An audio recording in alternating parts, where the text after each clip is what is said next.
మీరు ఇక్కడ తెలంగాణ ఒక్క స్టేట్‌లోనే కాదు. మిగతా స్టేట్స్‌లో గూడా మీరు చాలా పార్టీస్‌కి పనిచేసినటువంటి వ్యక్తి. సో, అంటే ఏ రాష్ట్రంలో అయినా ఇన్నేళ్ల రాజకీయంలో మీరు ఇంతమంది సీఎంలను చూసుంటారు. ఇంత తక్కువ టైంలో ఇంత వ్యతిరేకత ఏ పార్టీకైనా ఏ స్టేట్‌లోనైనా ఎక్కడైనా వచ్చిందా అసలు? అది ఆశ్చర్యకరం అది. యాక్చువల్లీ ఈయన కష్టపడి ఒకటి సాధించి వచ్చాడు కదా! ఒక పట్టుదలతో తెచ్చిన సీఎంకు ఇంత నెగెటివ్ అసలు ఆశ్చర్యం. వితిన్ 15 మంత్స్‌లో ఈరోజు కాంగ్రెస్ కిందికి పడిపోయింది. గ్రాస్ రూట్ లెవెల్ పడిపోయింది. ఇప్పుడు గనక పొరపాటున ఎలక్షన్స్ లోకల్ బాడీ వస్తే కాంగ్రెస్ థర్డ్ ప్లేస్‌లో ఉంది. బీఆర్ఎస్ మళ్ళీ బతికే అవకాశం వచ్చింది. ప్రజలు ఏమనుకుంటారంటే అరే ఈయన కంటే ఆయననే ఏమనుకుంటున్నారు. అది రాకూడదు కదా! మీరేమనుకుంటున్నారు ఇప్పుడు మరి? నేను కూడా అదే అనుకుంటున్నా. అంటే నేనంటే ఆయన కేసీఆర్ గురించి నాకు తెలుసు.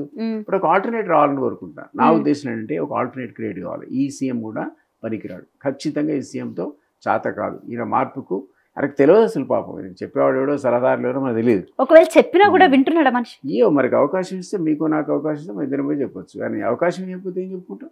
మన ఇద్దరం ఆడుకోవడం తప్ప. దొరికితే మమ్మల్ని జైల్లో వేద్దామని చూస్తున్నారండి. యూట్యూబర్లు అని తొక్కేస్తున్నాడు ఇక. బట్టలు ఎవరు తీసుకొడతా? ఆ ట్యూబ్ లేకపోతే ఈ రోజు అధికారంలోకి వచ్చేవాడు కాదు కదా ఆయన. 35 ఛానల్స్ కేటీఆర్ అన్నాడు. 30 ఛానల్ అదే పని ఎంబడిపడి ఈ ట్యూబ్లు మా కొంప ముంచినాయి. మేము ముందే పెట్టుకుంటే మేము అధికారంలోకి వద్దాం. అది మా పొరపాటు. ఆ యూట్యూబ్ల ద్వారా అధికారంలోకి వచ్చిన రేవంత్ రెడ్డి ఈ రోజు అంటున్నాడు యూట్యూబ్లు అంటే బట్టలు కూడా తీసుకొడతాట. ఎంత న్యాయం ఇది అంటున్నా. అంత అహంకారం పనికిరాదు. ఆ ట్యూబులు లేకపోతే ఈ రోజు కాంగ్రెస్ పార్టీ అధికారంలోకి వచ్చేది కాదు. నేను సీఎం కుర్చీలో కూర్చునేవాడు కాదు. నేను అంటున్నా సరే వాట్ ఎవర్ ఇట్ ఈస్ వచ్చే అధికారం లక్కీ. సరే నువ్వు కష్టం ఫలించింది. నువ్వు మాటలు విన్నారు. ధీటుగా నేనే అన్నట్టు ఆయనతో ధీటుగా మాట వచ్చావని చూసుకోవాలి కదా ఏం జరుగుతుందని. అవినీతి ఎట్లుంటుంది అసలు ఈ పాలన? తెలంగాణలో అవినీతి మనం సహిస్తామా? నేనేమంటా అంటే ఈరోజు అవకాశం ఎవరికి రావాలంటే యువతకు రావాలి. ఓయూ పిల్లలు ఎక్కడున్నారు, కేయూ పిల్లలు ఎక్కడున్నారు, ఆత్మ బలిదానాలు చేసుకున్న పిల్లలు 99% ఎస్సీ ఎస్టీ బీసీ యువకులు.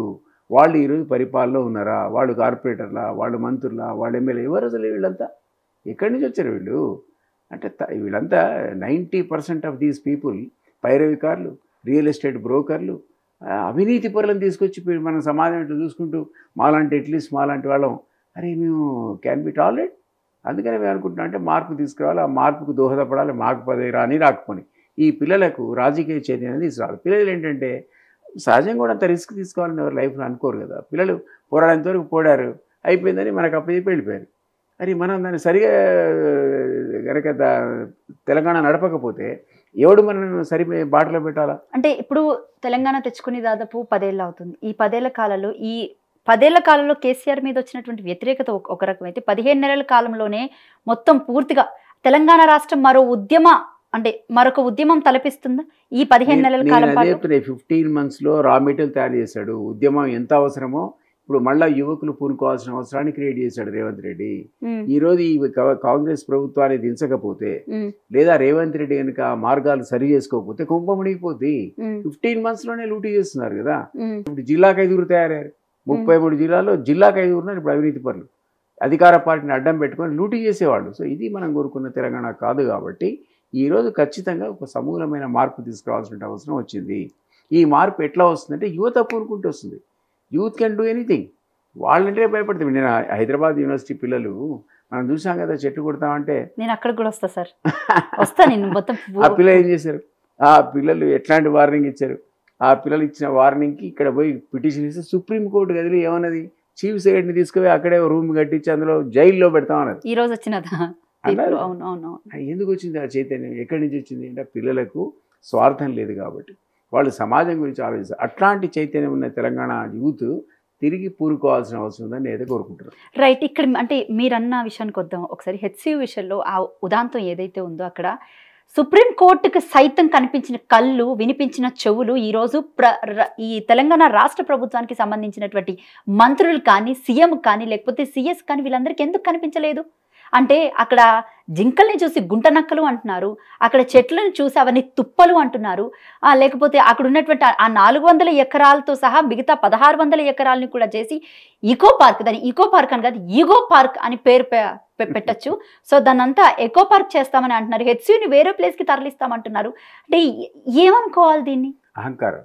నెత్తికి ఏమంటారు? కళ్ళు నెత్తికి ఎక్కడ ఏమంటారు దాన్ని? ఎందుకంటే ఇది కరెక్ట్ కాదు. ఈకో పార్క్ కానీ ఇంకోటి కానీ నువ్వు హైడ్రా ఎందుకు పెట్టావు? హైదరాబాద్ సుందరీకరణ అనుకున్నావు. కాన్సెప్ట్ మంచిదే, అది బ్యాక్ ఫైర్ అయింది. ఎందుకు బ్యాక్ ఫైర్? సామాన్యుడు ఇల్లు పట్టుకున్నావు కాబట్టి మీడియా అంతా చూపించింది. అదే పెద్ద పెద్ద వాళ్ళు కొట్టుకుంటూ పోతే హైడ్రా ఈ పాటికి పాపులర్ అయి ఉండేది. కాబట్టి అది ఒకసారి బూమరాంగ్ అయింది. మూసి అన్నావు, సుందరీకరణ అన్నావు, ఎందుకన్నావు? అంటే ఈకో బ్యాలెన్స్ కోసం అన్నావు, బయోడైవర్సిటీ కోసం అన్నావు. ఇక్కడ కూడా అదే కదా, ఆల్రెడీ రెడీమేడ్ తుప్పరు చెట్లు ఒక 20 years కనుక ఏరియా. నేను ఫారెస్ట్ ఆఫీసర్ బేసికలీ. మీకు ఇంకా క్లారిటీగా తెలుసు అందరికంటే నాకు కాస్త కూస్తే ఎక్కువ అర్థమైంది మీకంటే. ఎందుకంటే ఒక దగ్గర 20 acres 400 acres ఓ ఫెన్స్డ్ ఏరియా, సెక్యూరిటీ ఏరియా లోపల మీరు లాక్ చేసి ఉంచితే అక్కడ ఆటోమేటిక్గా మీకు చెట్లు పెరుగుతాయి. చెట్లు పెరిగితే కుందేళ్ళు వస్తాయి, కుందేళ్ళ తర్వాత తాపేళ్ళు వస్తాయి, నీళ్లు ఉంటాయి, ఆ తర్వాత ఉడతలు వస్తాయి, జింకలు వస్తాయి, మీరన్న నక్కలు గుండ్రక్కలు కూడా రావచ్చు. ఏర్పరచుకుంటాయి ఆబ్వియస్, అది బయోడైవర్సిటీ క్రియేట్ అవుతుంది. అది సహజంగా చిన్న పిల్లాడి అడిగే చెప్తాడు 20 years కనుక ఏరియా ఫెన్స్ చేస్తే మీకు బయోడైవర్సిటీ. మీ ఇంటి ముందు ఒక మొక్క నాటండి, 10 ఏళ్ళలో అంత పెద్ద వృక్షం అవుతుంది. 20 years కదా. సో అది అయితే ఎవరికి కావాలండి ఇప్పుడు అట్లా అంటే? మరి మీకు నిజంగానే ల్యాండ్ కావాలి, మల్టీనేషనల్స్కి పెద్ద పెద్ద ల్యాండ్ ఇచ్చేద్దాం, పెద్ద ఉద్యోగాలు వస్తున్నాయని అంటే మరి కాసు బ్రహ్మాంధ్రి మన పక్కే ఉందిగా, మీ పక్కే ఉంది కాసు కులవటండి. దాన్ని కులవటి చెట్లు మొత్తం తీసేసి అది కూడా ఇచ్చేయండి మల్టీనేషనల్స్కి.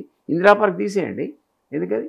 సో ఇది కాదు కదా. మనం ఒకవేళ మీరు అన్నట్టుగా సోయి అనేది ఉంటే ప్రభుత్వానికి, ఇది బయోడైవర్సిటీ ఉన్నటువంటి ప్రాంతం కాబట్టి దాన్ని సేవ్ చేయాలి. కావాలంటే 400 acres ఇంకో దగ్గర తీసుకోవాలి. ఎన్ని చోట్ల ఆక్రమణకు గురైనటువంటి ప్రభుత్వ భూములు లేవు, ఎన్నో చోట్ల పార్కులు ఆక్రమించారు, అక్రమ లేఅవుట్లు ఉన్నాయి. అసలు పార్కులు చూపిస్తారు, శుభ్రంగా ఇల్లు కట్టుకుంటారు. కులవటండి దమ్ము ఉంటే అవి పెట్టాలి. కానీ పాపం ఒక పక్క పిల్లలు చెప్తున్నారు వాళ్ళకున్న సోయి అధికారులకు లేకపోతే ఎట్లా? అందుకనే సుప్రీంకోర్టు సీరియస్ అయ్యి చీఫ్ సెక్రటరీ జైల్లో పెడతా అన్నది, సీఎం అనడానికి మొమ్మాడబడి పాపం. ఇప్పుడు అదే ప్లేస్లో ఎక్కడైతే ఆ 100-150 acres ని ఏదైతే డిస్ట్రాయ్ చేశారో ఆ ప్లేస్లోనే ఒక రూమ్ కట్టి దాన్ని జైలు చేసి ఎవరైతే దానికి సంబంధించిన అధికారులు ఉన్నారో లేకపోతే ప్రభుత్వ అధికారులకు ఎవరైతే ఉన్నారో వాళ్ళని జైల్లో వేస్తారని మళ్ళీ ఈ రోజు మళ్ళీ మాట్లాడింది. May 15కి మళ్ళీ వాయిదా వేసింది.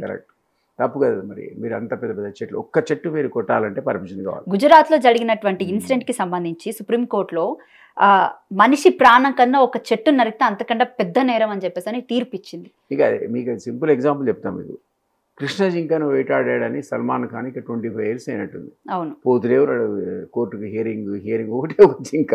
అవును, ఎన్ని జింకలు చచ్చిపోయినావు మొన్న డిస్ట్రక్షన్ వల్ల? 3-4 వాట్ ఎవర్. ఒక్కదానికి అంత ప్రాబ్లం, ఇంకా తిరుగుతున్నాడు ఆయన.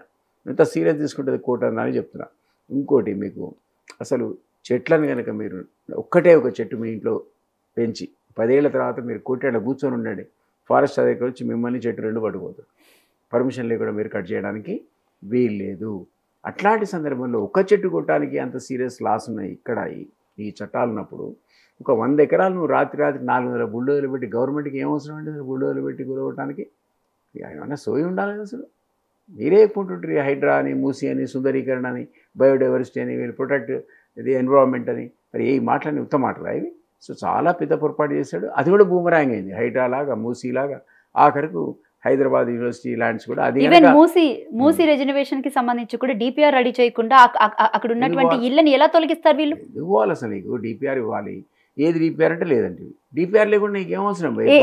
నెంబరింగ్ వేయడం, ఏఐ జనరేటెడ్ ఫొటోస్ తీసుకొచ్చి మేము ఇలా తయారు చేయాలనుకుంటున్నాం. అసలు నిజంగా చెప్తున్నా, ఫస్ట్ క్లాస్ పిల్లోడు మాట్లాడుతున్నట్టు ఉంది ప్రజెంట్ ఉన్న గవర్నమెంట్.